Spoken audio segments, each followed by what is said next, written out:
தனுசு ராசிக்கார அன்பர்கள் அனைவருக்கும் எனது அன்பு கலந்த 2025 ஆங்கில புத்தாண்டு நல்வாழ்த்துக்கள். நான் உங்கள் அஸ்ட்ரோ சின்னத்துறை பிளிமிசை கூத்தூர் பெரம்பலூர் மாவட்டம்.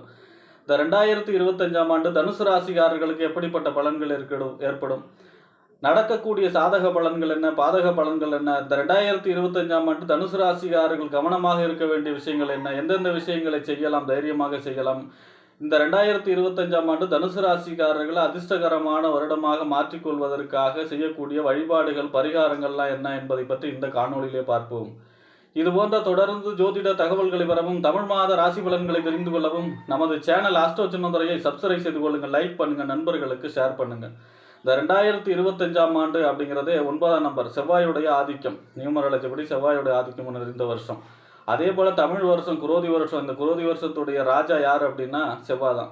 அப்போ முழுக்க முழுக்க செவ்வாயுடைய ஆதிக்கம் நிறைந்த வருஷம், முருகப்பெருமானுடைய அருள் நிறைந்த வருடம், முருகப்பெருமானுடைய வழிபாடு அதிகரிக்கக்கூடிய வருஷம், முருகப்பெருமானுடைய பக்தர்கள் அதிகரிக்கக்கூடிய வருஷம்.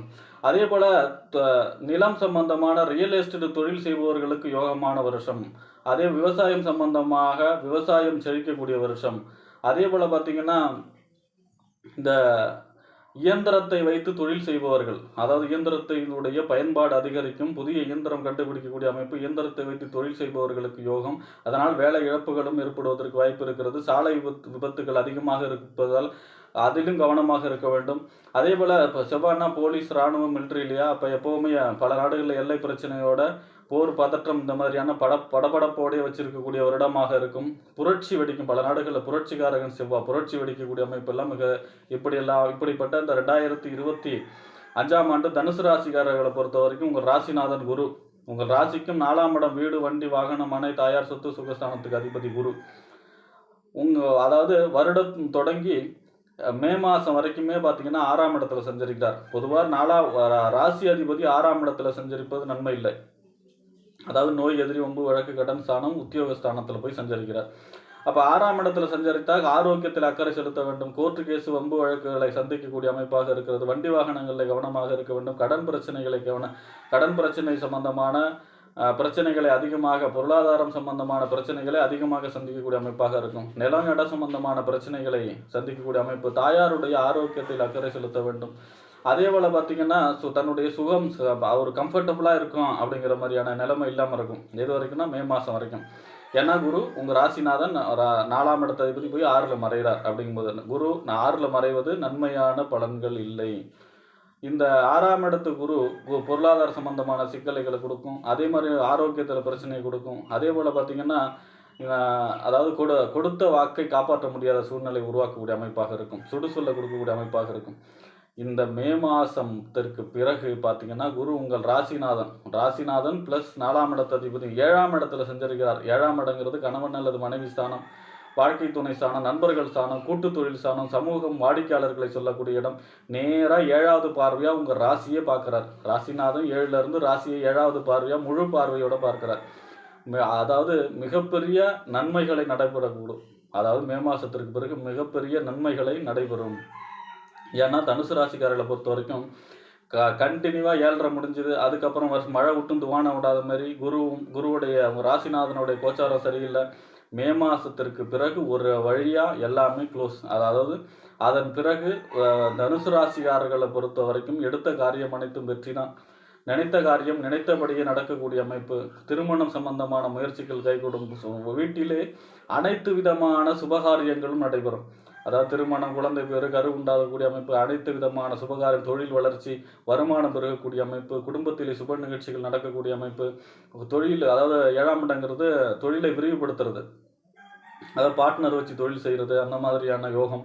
அதே மாதிரி பார்த்திங்கன்னா தொழிலே வாடிக்கையாளர்கள் பெருகி வருமானம் பெருகக்கூடிய அமைப்பு, நிறைய அறிமுகங்கள், இந்த சமூகத்தில் நிறைய அறிமுகங்கள் ஏற்படக்கூடிய அமைப்பு, நண்பர்கள் வழி அனுகூலங்கள், ஆதாயங்கள் பெறக்கூடிய அமைப்பு, அனைத்து விதமான சுபகாரியங்களும் எடுத்த காரியம் எடுத்தபடியே வெற்றி பெற்று மிகப்பெரிய அற்புதமான காலம். ஒரு 7.5-8 வருஷத்துக்கு அப்புறம் ஒரு தனுசு ராசிக்காரர்களை பொறுத்த வரைக்கும் ஒரு ராஜயோக காலம்னே சொல்லலாம் மே மாதத்திற்கு பிறகு. அப்போ மே மாதம் வரைக்கும் வியாழக்கிழமை தோறும் குரு அல்லது தட்சிணாமூர்த்திக்கு நெய் தீபம் ஏற்றி வழிபாடு செய்ய வேண்டும். பெரிய பெரிய ஜீவசமாதிகள், அதாவது பெரிய பெரிய மகான்களுடைய ஜீவசமாதிகள் வியாழக்கிழமை சென்று வழிபாடு செய்ய வேண்டும். அதே போல் ஆலங்குடி ஒரு தடவை மே மாதத்திற்குள் ஆலங்குடி சென்று ஒரு முறை பேர் நட்சத்திரம் சொல்லி மஞ்சள் பட்டெடுத்து சாத்தி வழிபாடு செய்து வர வேண்டும். மே மாதத்திற்கு பிறகு ராஜயோக காலம். அதுக்கப்புறம் பிரச்சனை கிடையாது. அது அந்த மே மாதம் வரை இந்த வழிபாடு செய்ய வேண்டும்.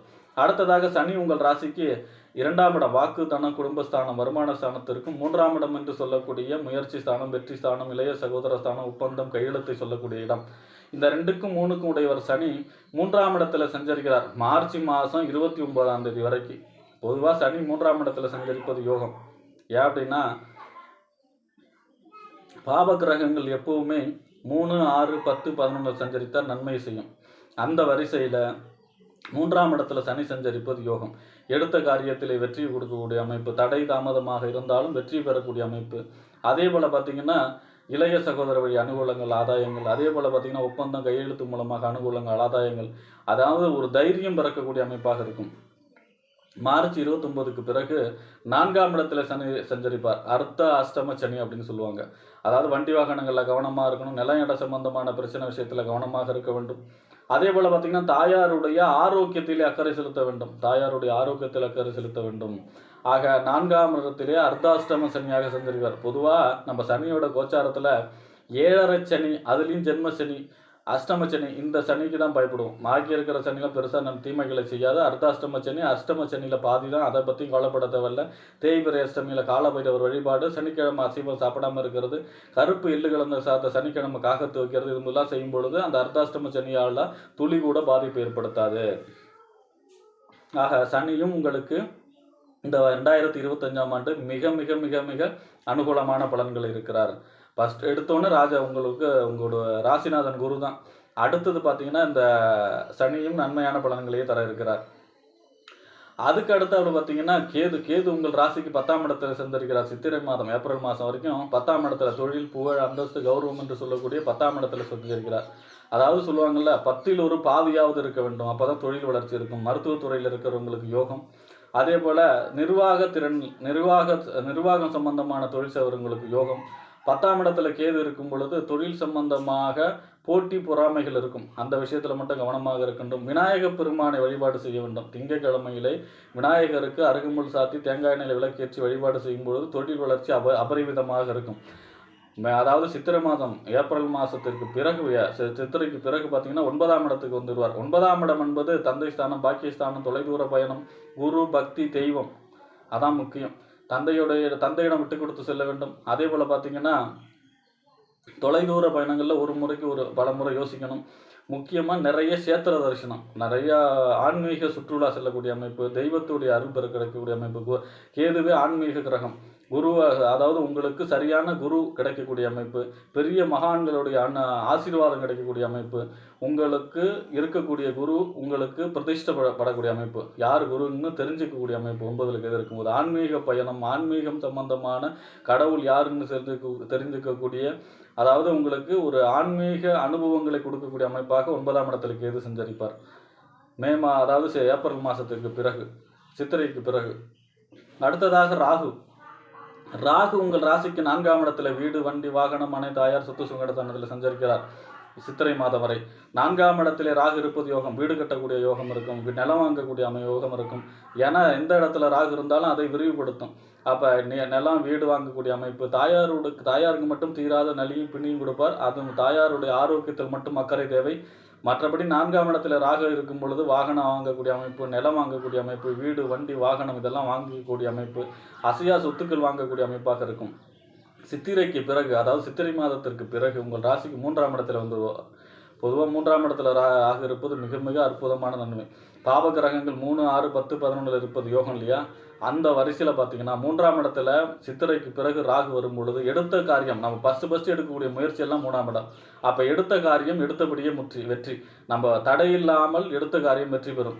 ஒப்பந்தம், புதிய ஒப்பந்தம் கிடைக்கக்கூடிய அமைப்பு, ஒப்பந்தம், கையெழுத்து மூலமாக அனுகூலங்கள் பெறக்கூடிய அமைப்பு, அரசு வழி அனுகூலங்கள், ஆதாயங்கள் பெறக்கூடிய அமைப்பு, அரசாங்கத்திடம் புதிய ஒப்பந்தங்கள் பெறக்கூடிய அமைப்பு, இளைய சகோதர வழி அனுகூலங்கள், ஆதாயங்கள் பெறக்கூடிய அமைப்பு.